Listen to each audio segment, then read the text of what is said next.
To success, it's a tale that will remind us that we all have unique talents and, with the right mindset, we can excel in anything we set our minds to. Along the way, we'll also learn some new words and how to use them in sentences to improve our English in a fun and simple way. Stay with us till the end. Once in a small peaceful town there, lived a family in a quiet corner of the city. This family had a 12-year-old boy named David who was in the 6th grade. David was an energetic kid who loved playing outdoors, and his favorite activity was playing soccer. Almost every day David would head out to the nearby public field where he honed his skills. One afternoon after coming home from school, David slumped onto the couch, looking deep in thought. He opened a school book, stared at it for a moment, and then leaned back into the soft cushions with a dissatisfied look on his face. His father, who had just come in from the backyard, noticed this unusual behavior and walked over to his son, sitting beside David. He asked what was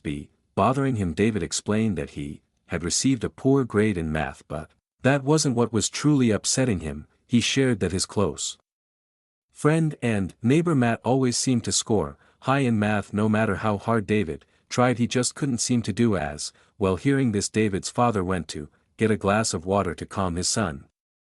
Once David had relaxed a bit, his father took him outside to their small backyard garden, which was filled with shady trees and a peaceful atmosphere. David, his father began, I want you to understand 3 important lessons from what happened today. These are lessons that will guide you as you grow older. David, who deeply respected his father, was a bit confused but intrigued. Can you explain those lessons, Dad? He asked. You will learn each lesson one by one through a challenge I will give you, his father replied with a gentle smile. After a brief pause, his father continued, for the first lesson, I want you to invite Matt to play soccer with you tomorrow. David nodded, eager to find out what lesson his father had in mind. The next morning the weather was bright and welcoming, and David went to school with his usual excitement. That afternoon after school, he invited Matt to join him for a soccer game at the nearby field. As usual, David, who played soccer almost every day, dominated the match. He scored 3 goals, leading his team to a big victory. Meanwhile, Matt, who wasn't very familiar with soccer, struggled. He often lost the ball and made several mistakes. Despite this, everyone who played that day had a great time. Afterward, David cleaned up and hurried to meet his father in the backyard. Dad, I played soccer with Matt today.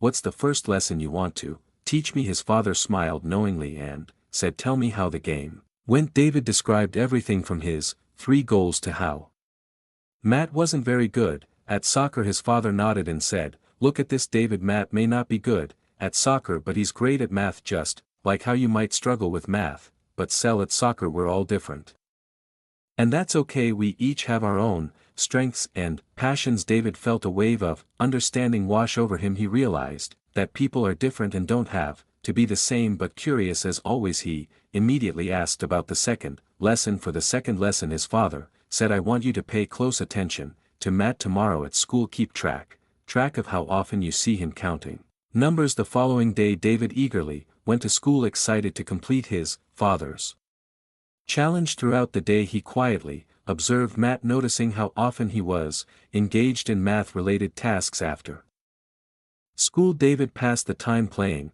soccer again until his father returned home that evening. David approached his father and reported his findings. Dad, Matt was counting a lot today. He was working on math problems, solving puzzles, even calculating things like change during recess, and he even counted the petals on a flower. His father smiled warmly and said, that's the second lesson, David. Matt is good at math because he enjoys it and practices it often. If you want to get better at something, you have to keep practicing, just like you do with soccer. It doesn't always have to be difficult. You can start with simple things like counting petals on a flower. David smiled, realizing that he could improve in anything as long as he practiced consistently, just like he had with soccer. Without waiting, David eagerly asked about the third and final lesson. His father thought for a moment and said, for the last lesson, I want you to think about how much better Matt is at math compared to you. David paused for a second, then hesitantly replied, I think Matt is about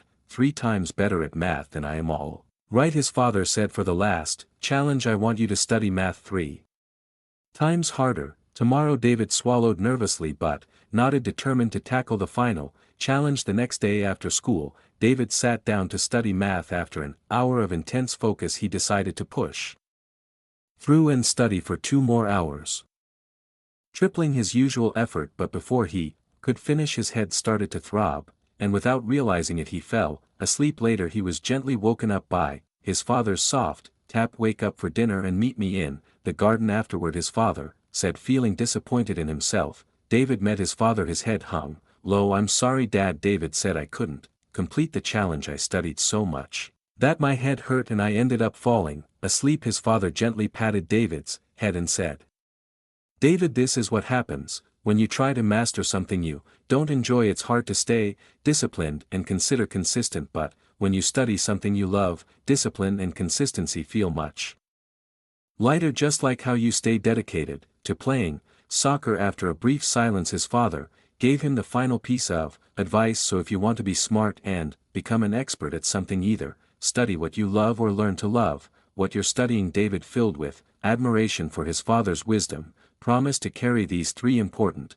lessons with him for the rest of his life. Today we learn new words and conclusion sentences through this story. Remember, learning English can be fun when you practice regularly, so keep listening, learning and growing. Make sure to like, comment and share how this story helped you improve your English. Thank you for watching and I'll see you